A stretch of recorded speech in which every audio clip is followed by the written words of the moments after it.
Happening, guys? Mark Scalvi just showed up from Florida with a truckload of motorcycles with us for us. Look at this thing. It's he's got his F250 is on the frame over here, loaded for bear with heavy metal.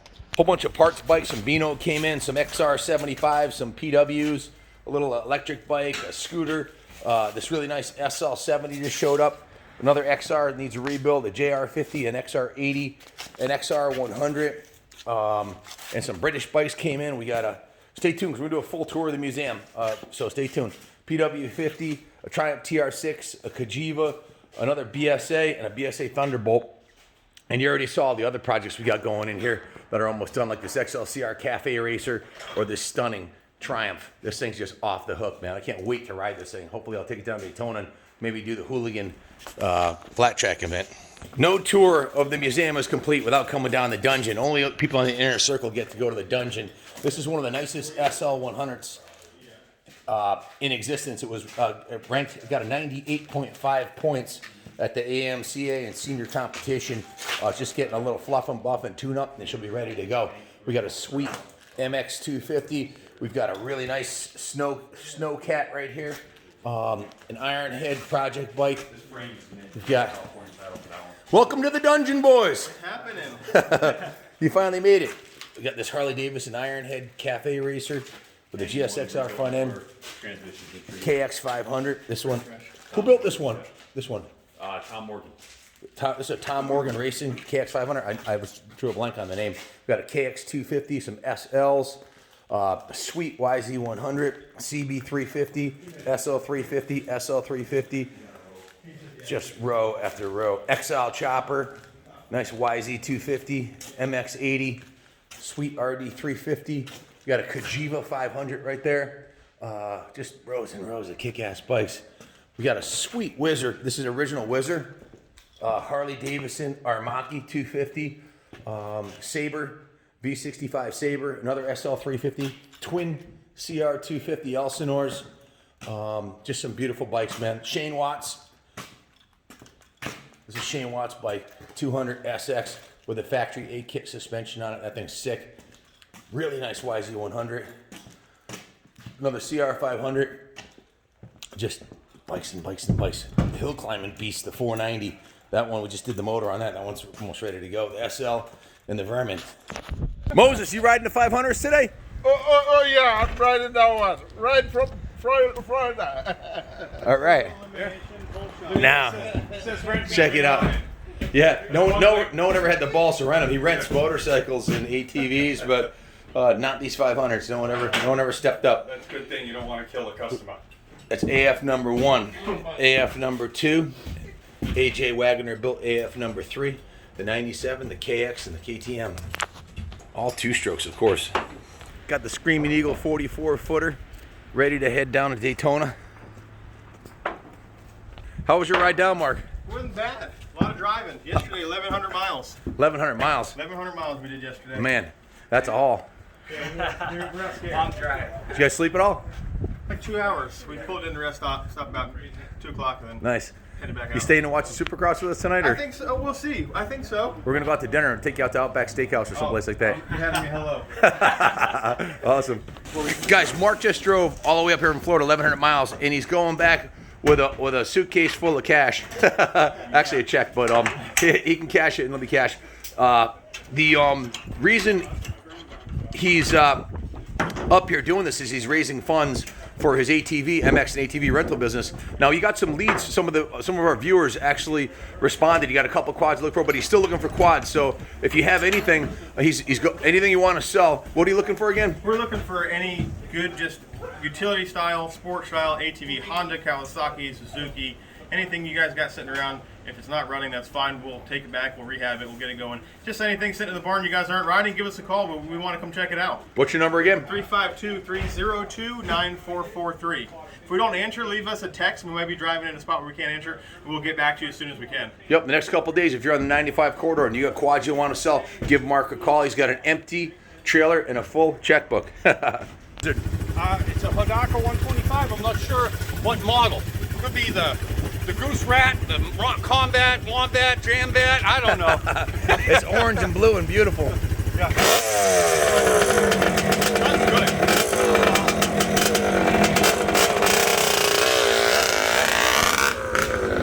Ready for the full museum tour? We are. We're excited. That's why we came here. Let's go check it out. Hey, you guys at home, you can leave in the comments what your favorite bike in here is, and you guys are getting a $10 tour for free. So enjoy.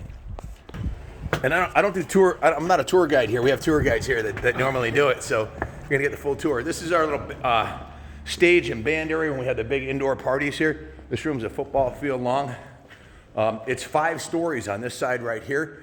The building was built in 1814. These are the original.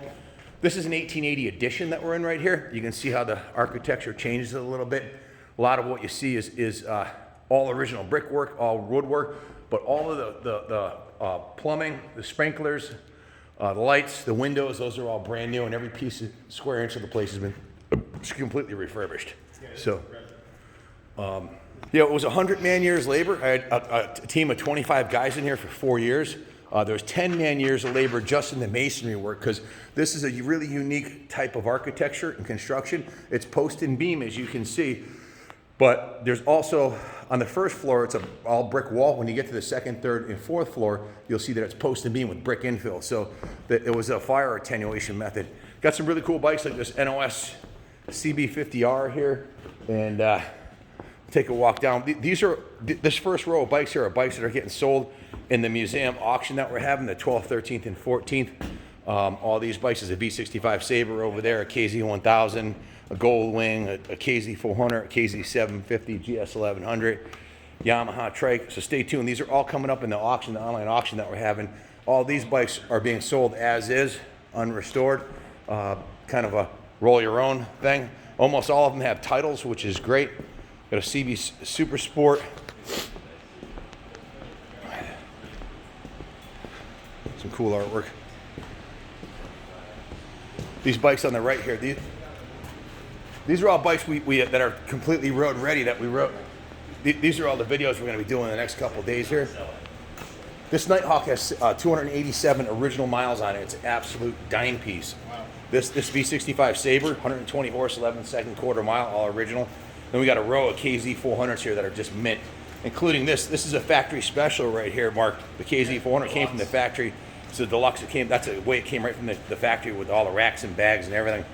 A couple SL 350s, and then there's a 754 that's an absolute dime piece that was rebuilt using NOS components from Japan, including the tank and pipes and everything else. We got a nice Armaki 350 right here, and a 175. 79. Is that a 175 or 250? This is a 250. 250, I'm sorry. 250 Harley. KZ1000 Mark II. Seven. Limited production. Yep. And then the Mac Daddy, the Quadzilla. We just did a killer video on this thing earlier. So, Yeah. guys, we call this the Harley Room for obvious reasons. This is the original loading dock in here. That's our plow truck. This is going to be eventually, this is going to be we're going to put pavers in here. This is the ruins of an 1814 building that we restored the brick and stonework, and we're putting pavers in here, and she wants to put some lights up in here so people can go out here and drink and smoke and stuff like that, just hang out, a couple picnic tables. Man, this would be a good little bar spot, right? That's what she wants to do, yeah. So that building right there, this big building, yeah, that's a 1906, second cast. The first one was right up the street, the sister building to this one. The first completely built out of concrete with rebar construction. It's basically built like a parking garage. That's insane. Needs a total restoration, but we'll get to that one next. Then there's a bike shop up top there. This was a water cistern right here. The mill was originally powered and completely run by water, including the elevator that we're about to take a ride in that was originally powered by water. The walls in here, Mark, you can see it's brick with, you see it's got the this finish on here. It's got oyster shells and seashells and black sand and mica in there, so kind of gives it a nice look. That's the finish we put on there. Then we carved this 1814. That's the year the building was built, along with the Connecticut sign in there. So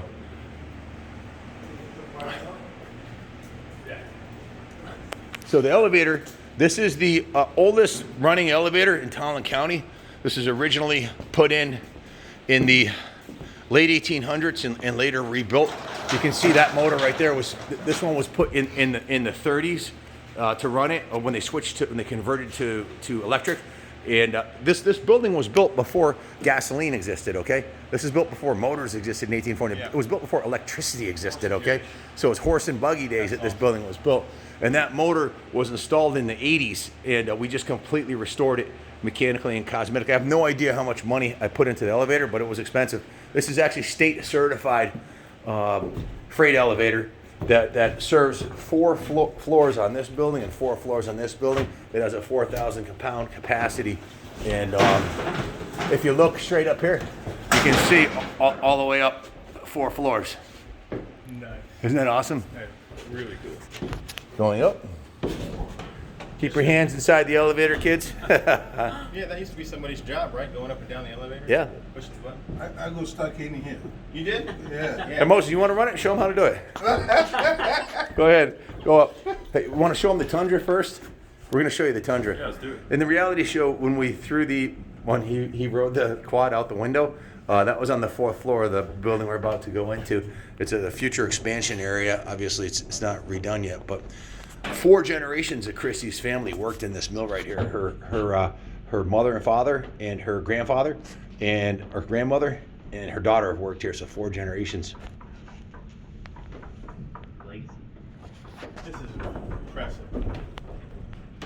Just all the brickwork, huh? Keep going. 4th floor. In Florida, we don't have brick. Nobody does this kind of work anymore. Not too much up here either. As you can see, that this is the 4th floor of the building. Let's see we're if we just stop in. here because I had to close this up actually. Actually, no. Keep going up. Keep going up. I'll show them this side first. Junior, who's going to win the whole shot competition? Definitely me. Shay, gonna hold the camera? Yeah, probably. There you go. It's a cash money grudge race. So this building is slated for future expansion. This is the 4th floor. It's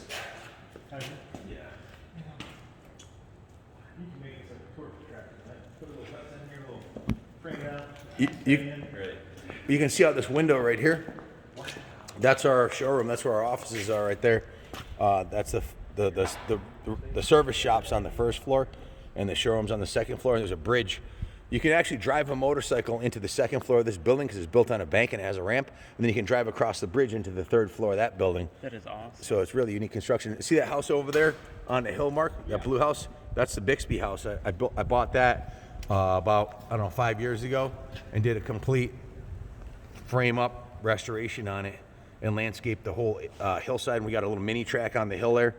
We got a little hill climb over there. We call it well, that's our dirt bike hill climb. Then we got a street bike. We call it a hooligan hill climb on the front.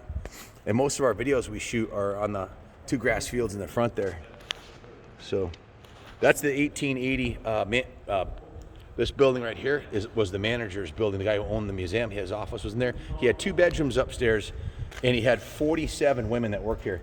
Just, do the math. And the only picture I saw of him was in front of the thing with the 4 prettiest women like kneeling down in front of him, and there was 47 women in him. Okay, Yeah. Why did he need 2 bedrooms above his office? Why do you need a 1 million square foot office? What is the square foot of this? 250,000. Actually, no, it's 150,000. It's 150,000 square foot. This building here is 40,000 square foot. It has 4 10,000 square foot floors. The big wood building that we started on the 1st floor, that one's 45,000. This was a textile factory. They actually made suits for the U.S. Army here. In fact, there's a letter in the office downstairs from President William B. McKinley in 1897. He actually had his inauguration suit made here, and it was a letter thanking and also Roosevelt in 1905. So there might be some hidden treasures. Well, I think those are all gone. Those are all gone. Moses has got a bicycle built for 2 if you want to go for a ride with him. Oh, yeah. Our mini racetrack is out here, our little ghetto track. We basically race around that dumpster, around the big tree, and in front of that house. This smokestack was the original, this was the power room right here, where they heated and pumped all the water from there. And then you see the brick building on the end, and the detail shop that we started off the tour on is way over there. Yep, there's the property line. See that giant tree way over there? That big, huge, giant tree, about 20 feet past there. Okay. And then on the top of the hill line over here, it goes to there. And then it wraps all the way around the back and goes all the way to the street over there. Because I bought that house over there and all the property. And then I bought the land across the street over there. And it goes all, obviously, all the way to the street. So there's 11 acres that we have here, right in the middle of the city. There's plenty of room for expansion, you know. Pit bike tracks. Pit bike tracks. Full shop, drag strip. Yep, absolutely. A little bit of everything. There's a lot of detail work went into restoring this elevator shaft. I didn't cut any corners. You can see all the bricks. Like some of them we actually actually some of them were repaired. Like you can see, like the ones that look the best, like that one right there. Yeah. That was a broken brick that they repaired, but they repointed. Yep, we actually painted that one gold. Yeah. Yes, black and gold's a company color. We painted the roof of the elevator right there black, the elevator shaft ceiling, and you can see the cables that run the elevator right there. Perfect. So there really are. This is a very rare thing to have in these days and age. A 100-year-old elevator that's restored. Yes, I got the fourth.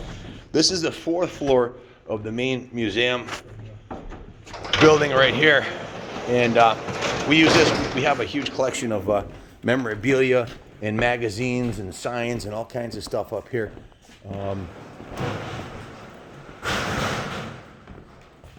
There's some real nice museum quality bikes down there, some Ducatis and everything. We've been collecting books and manuals. I've got about 3,000 books and manuals that we've been accumulating over the years, and we're going to set up a library in here eventually. So you can see the original post and beam construction. A couple Ducati motocross bikes. Never even seen one. These are extremely rare pieces. You probably never will see another one. Jay Crandall, the AHMRA national 17-time champion. These were his race bikes. He actually won a championship on these. How come they pulled the primary off of this one? They're all getting new additions. Oh, they're in process. So. Who's working on these? Jeff. Oh, good, excellent. Is he confident he's going to get them done? Because I paid a lot of money for those. Yeah. There's some KX 500s. There's some Primo bikes over here, man.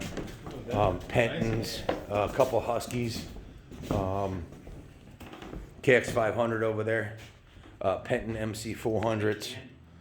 PE 250. Hey, we need a gas tank for a 175. Sweet little Penton. This stair tower here, this was a major setback. The state fire marshal came in after we were done rebuilding the buildings and said it didn't meet his code, and he forced us to put this 4-story stair tower in. Did you close that elevator? Yeah, it's all closed up. So, when you think about... Found the wizard lurking in the deep hollows of the... Where have you guys been? Where'd you go, the 5th floor? What's up, Wiz? Nothing, looking for you guys. So this is the 3rd floor right here.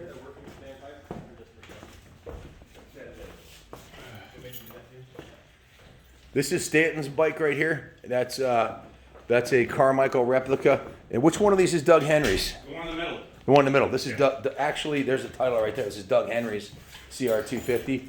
This is I think this is a Carmichael replica, if I remember correctly. And that's they got some nice 500s in here. This is the 3rd floor. So we're just up on the 4th. All these bikes on the left-hand side here, these are all bikes that we sold in the last couple months that are waiting to be picked up or picked up. And everything on the right-hand side here is all bikes that are for sale. The Henry one? Yeah. This is the bridge cycles right here. Check it out. I call that the kissing bridge when I'm out there with Christy. Is that thing badass or what? Pretty cool. Keep them warm. Ask her about it, Our good friend Juan Baldridge just purchased this one from John Greer. It's a full Tom Morgan race engine. This 250 is really kind of a special piece. Yeah, that's nice. Look, you see the suspension up, DLC coated front and rear. Nice. This is all riding gear that we use for the different videos. We're riding an old Boltaco. We got Boltaco jerseys, vintage Yamaha, Suzuki, Kawasaki. A lot of these are ex-factory riders that like Jimmy Ellis gave us his gear, and got some John Dowd gear in here. But these are all this is I call it, they're basically props when we do videos. You know. Yeah, that's awesome. You want to get in costume, so to speak. You know, you want to wear what they wore back then. This is a rare piece right here. Check this out, Mark. This is KTM 495. I had to see this bike. You just don't see these ever. I don't. I don't ever recall seeing one at an AHMRA event or anywhere. Junior, have you ever seen one of these at any of the events? No. I don't know what the production stats were or why they're not out there anymore, but this thing is an absolute ripper. I want to hopefully take a rip on it this week. That's Junior's first bike right there. Is it really? Yep. Little Hot Wheels. I threw my kids away. Don't do that. Look at this thing. When's the last time you see one of these? Nice. That's a rare piece too. These are all that's Jimmy Ellis's jersey right there. Ellis, first AMA Superbike champion, and a bunch of factory riders: Langston, Ward, Dowd. This is Dowd's jersey right here. Nice. So they definitely hooked us up. There's a lot of open space in here because all the bikes that we're testing and everything that's being sold in the auction will be staged up here for people to come preview. That's an original CNC machine that was in the mill here when we got here.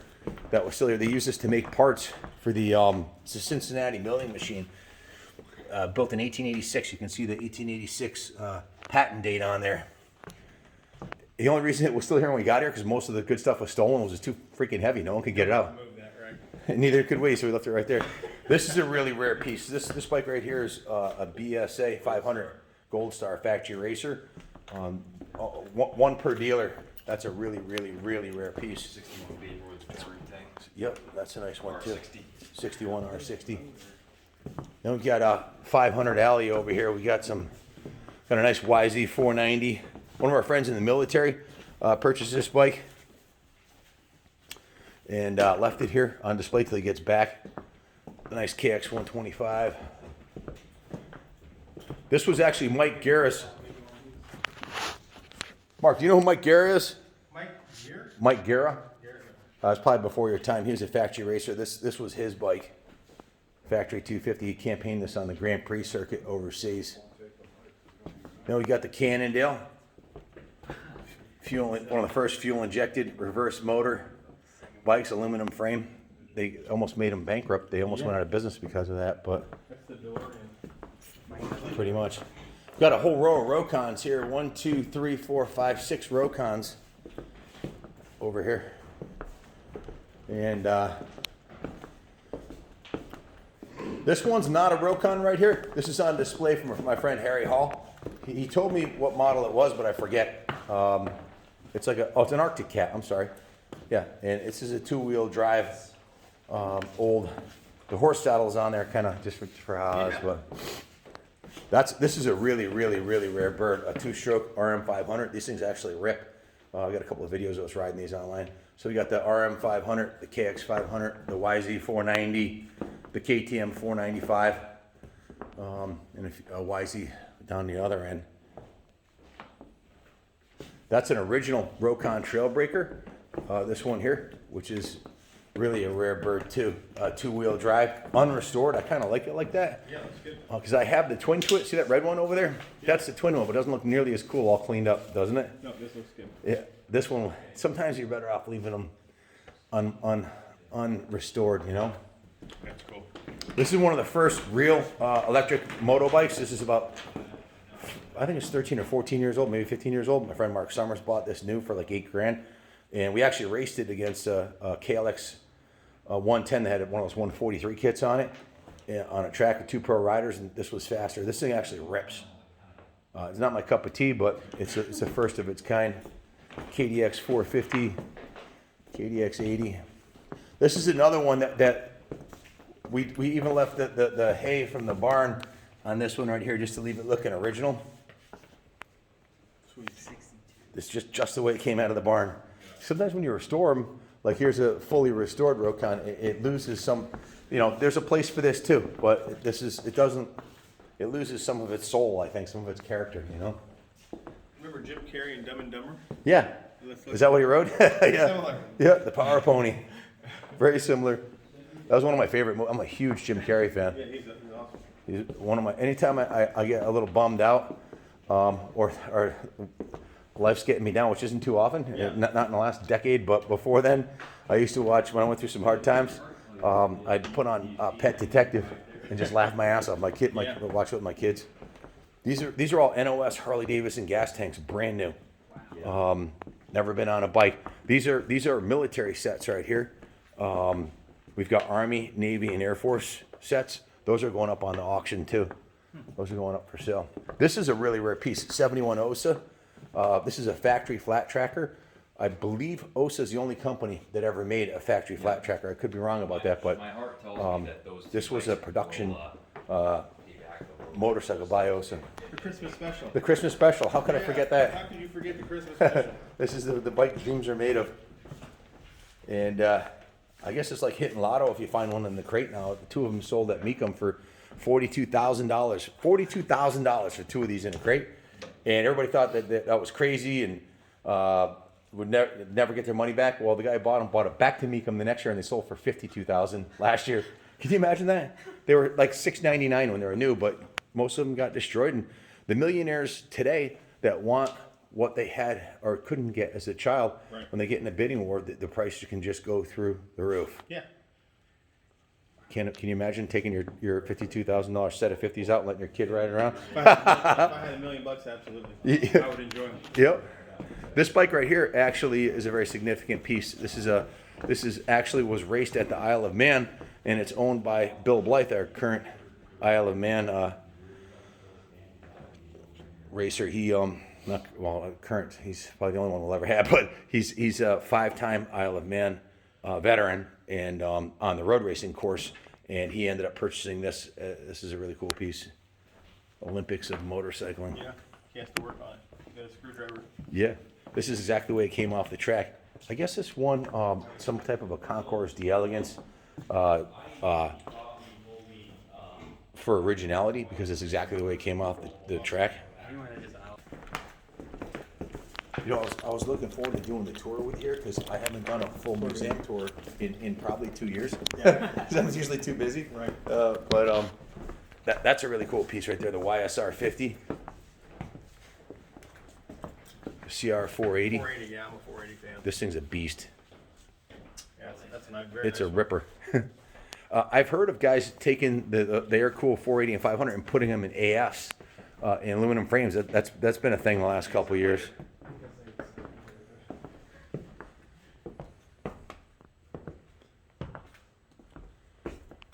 This is an NOS KLR 650, brand new with 2 miles on it. Nice ATC 200 and a KZ 900. Let's go check out the second floor.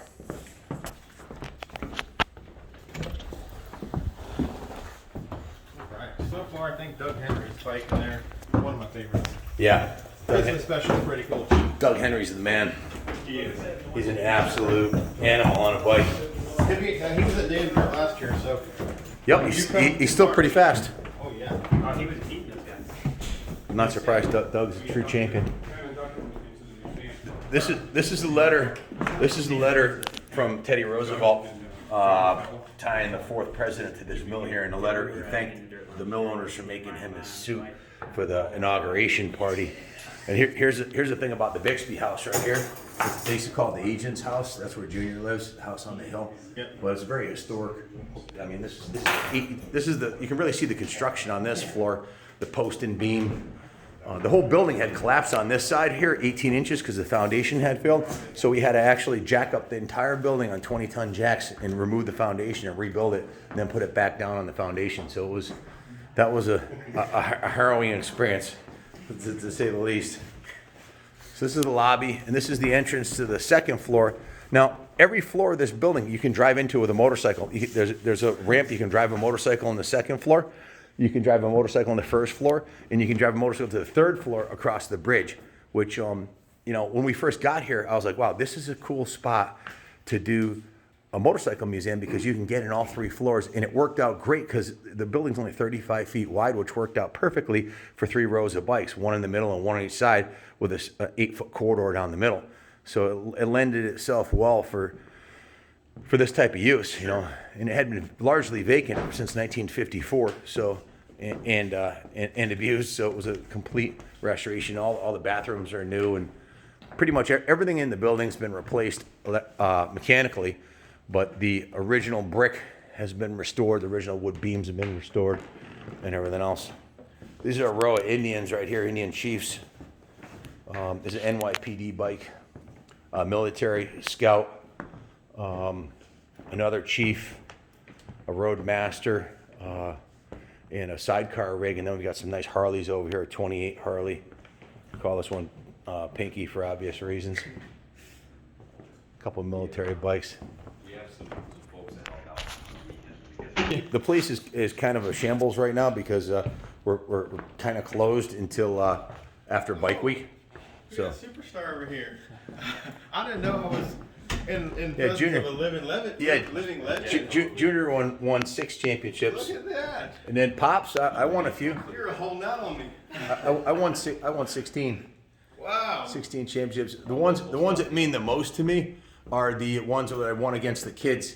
Like in 2011, 10 years ago, I was 45 and I won the 450 class at NEMA 1, 2, 3 times, and then the 25 plus. So I was beating up on the young guys. And then I won this one right here is NESC from 2015. That's the most competitive race series in New England. Super impressive. And I won the A class against Jack Camilio and all the rest of the fast guys, which I had to train my balls off to win that thing. 320 days straight. I did nothing but ride, train, eat, and sleep. Got her done. And then I snapped my foot in half, and that was the end of that. It's our little library area over here. If you come into the museum, you can sit, read some books, chill out, have a cup of coffee. We have a table here if you want to get takeout and come in to eat. Make yourself at home.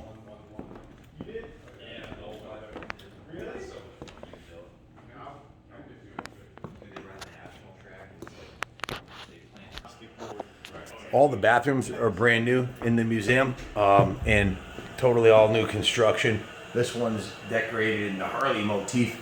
It's a men's room. Then the women's room is a Indian motif. There's 2 new bathrooms on each floor. It's 100 yards long, football field long, and 5 stories on the far end, 4 on this end. So stay tuned for the next video. We're gonna have a killer 500cc drag race across a snowy lawn out there. This is where I got my hammer of justice from. The guy who owns this bike, I saw this hammer. This is the Punisher. It's a replica of the Punisher bike, and I said, man, I'd love to have a hammer of justice like that. So he made me a red, white, and blue one. Al, give us a call. I haven't heard from you in a good minute. Yeah, where you been, Al? Hope you're doing all right. Check out this Indian over here, Mark. Look at this thing. This thing's freaking gorgeous. I painted. This is a snap-on lift, and I restored the lift and painted it to match the motorcycle and put the decals on it to match the bike. That's a really beautiful piece. And this one behind you, this is a 4-cylinder 1949 Nimbus with the exposed valve train. This thing runs like a dime too, and it sounds awesome. I want to take this thing out and rip it around next summer. Maybe I'll bring this to AMA Vintage Days. I think I will. Out either Mid-Ohio or the Barber. Hey, look, another electric bike. Yeah, twins. Hey, 2 of them now. This is a row of BMWs, very significant. This is 28 R62. This one won a Concours d'Elegance and was rated the world's best R12. This is owned by the president of the Antique Motorcycle Club of America, Ted Smith. He's been very generous to loan us that on display. This is one we restored, and this is one of Ted's. This is an R75/5. It's basically brand new. It has 155 miles on it. Probably the lowest mileage R75 in the world. We collect helmets too, helmets and memorabilia. If you guys ever come across vintage helmets, don't throw them out. We collect them in the museum. And artwork, memorabilia, that's the kind of stuff we're looking for. This whole right row here, these are all British bikes, starting with this Matchless right here. It's got about, I think it has 350 miles on it. It's probably one of the nicest original Matchless from that era. and a nice looking BSA Golden Flash. Then we've got a whole row of BSAs over here. That's a Lightning. Here's a nice Starfire 250. Here's a 60 Thunderbolt. I actually took this on the track at the Thompson Motor Speedway. Rode this there and did a couple hot laps on that. That's a good running bike. Here's a Royal Star, a Thunderbolt. This one right here is a T100 Triumph, kind of a resto mod. We've got a whole row of Triumphs right here. 67 Daytona. Go backwards, this is the better side. 67 Daytona, a 69 Tiger, beautiful piece. This one here is a 69 Bonneville, a 70 Bonneville, beautiful 1970 Bonneville, and a 71 Bonneville, and a couple of Vespas. I actually got this sign from a Vespa dealer that the roof was caving in at his place, and we went and salvaged what we could. We got some signs and Vespa parts, and this is owned by Ted Smith, also. It's a Cushman. He calls it the Hog. We've got a row of nice Hondas, a couple factory super bikes, and the right-hand side here is from here up is all Suzukis, and the left-hand side is all Hondas going up here. So got a nice Katana 750, GS 550. I got a Yoshimura GS 550 with a 650 kit on it. That's a factory race bike right there. 1993 CBR 900RR with the Öhlins forks on it. That's owned by Pete Baccarosa from Superbike Universe.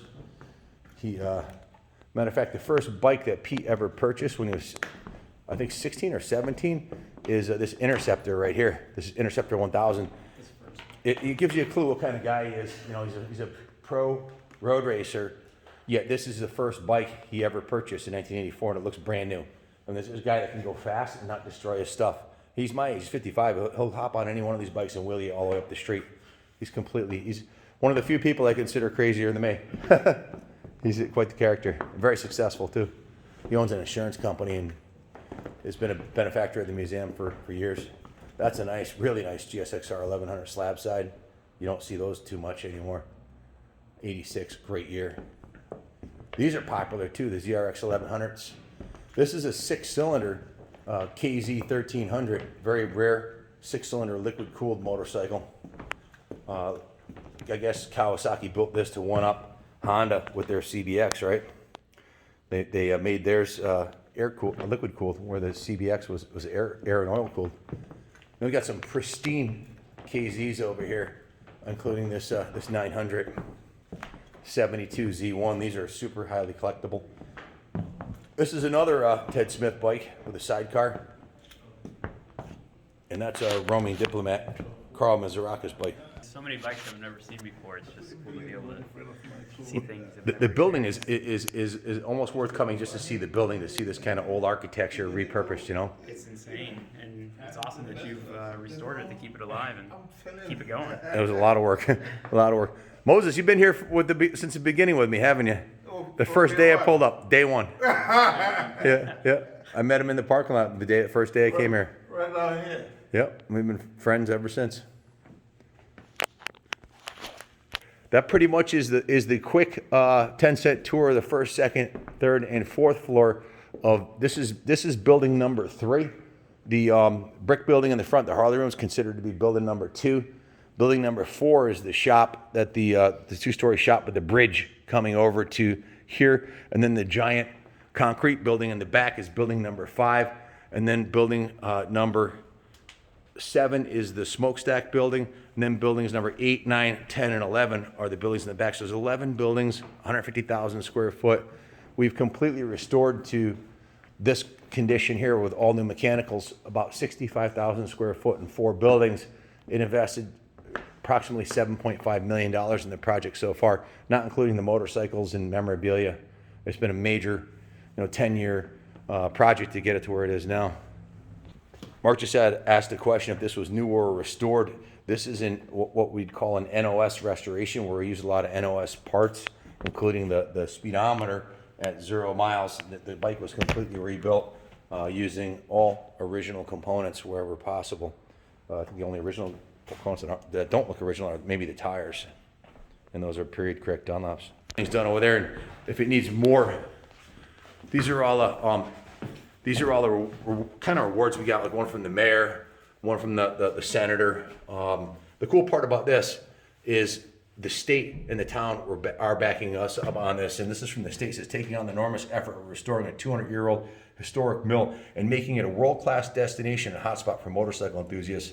Additionally, for energizing a renewed interest in Rockville by founding and leading the Rockville Volunteer Services Group, your efforts are greatly appreciated. And that was from the Secretary of the State, which is kind of cool. And why that's important is you can't bring a motorcycle facility into a town or a state unless they endorse it and approve it, because they'll shut you down. They can do that. But here's one from the Chief of Police right here for my endeavor to help improve the Rockville section of Vernon.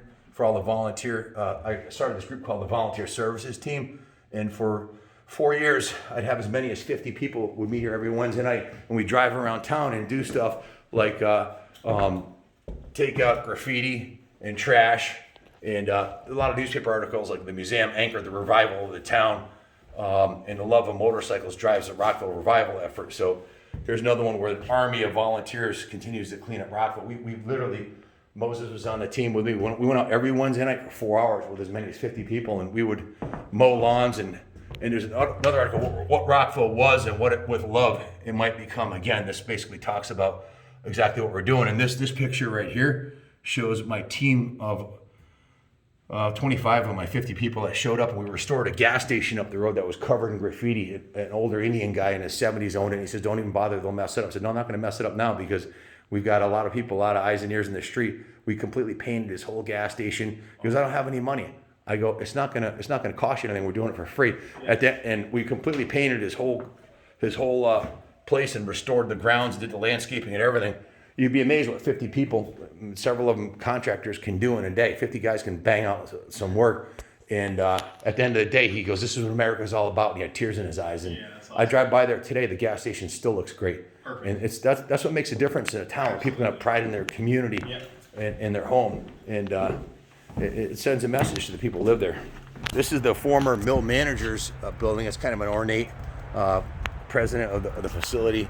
Worked in there with his secretaries. Oh yeah, all the concrete work here is brand new. Matter of fact, when Junior, watch your step, it's really icy. When Junior was 14 years old, he ran the Bobcat mini excavator that excavated this, because we excavated about 6 feet of dirt out of here. And the river used to run through right here into that Keystone Arch right there, because the whole mill, as I told you earlier, was water powered. And this is a 2,000 gallon water cistern that they used to store water for fire suppression. So the dirt, yeah, the dirt was right up to right here when we got here, above the door handle, and this door didn't exist. So we matter of fact, the wall there didn't exist because the building in the back had collapsed. So we had to rent a $2 million crane and excavate the collapsed building.